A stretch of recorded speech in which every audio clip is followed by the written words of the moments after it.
السلام علیکم ناظرین، پی سی ورلڈ نیوز سے میں ہوں ردا سندھو۔ فیصل آباد ڈپٹی کمشنر محمد علی نے محکمہ صحت کو ہدایت کی ہے کہ ڈینگی لاروا کی افزائش کا موجب بننے والی دکانوں کو سیل کیا جائے، جبکہ دکانداروں کے خلاف مقدمہ درج کرا کر انہیں جیل بھجوائیں۔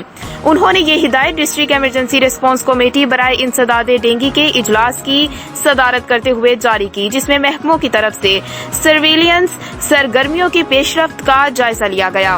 ہمارے نمائندہ خصوصی غلام دستگیر کی رپورٹ کے مطابق ڈپٹی کمشنر نے کہا کہ اگرچہ موسمی درجہ حرارت میں اضافے کے باعث ڈینگی کی افزائش کا خدشہ نہیں، تاہم آئندہ مونسون موسم میں ممکنہ شدید بارشوں کے باعث ڈینگی لاروا نشو نما پا سکتا ہے، لہٰذا اینٹی ڈینگی ٹیموں کو اپنی ذمہ داریوں کا بخوبی ادراک ہونا چاہیے۔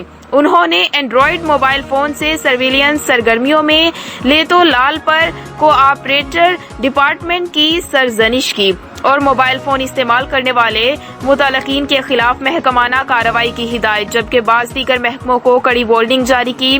انہوں نے تحصیل ایمرجنسی ریسپانس کمیٹی کے اجلاس باقاعدگی سے منعقد نہ ہونے پر ناراضگی کا اظہار کرتے ہوئے اسسٹنٹ کمشنرز کو میٹنگ کر کے رپورٹ کرنے کی تاکید کی۔ ڈپٹی کمشنر نے واضح کیا کہ انسداد ڈینگی کے سلسلے میں ذمہ داری کے ساتھ سرویلنس سرگرمیاں جاری رکھی جائیں تاکہ ڈینگی کا مسئلہ سر نہ اٹھا سکے۔ انہوں نے کہا کہ ضلع بھر میں ڈینگی کے خلاف مہم پورے جذبے کے ساتھ جاری رکھیں گے۔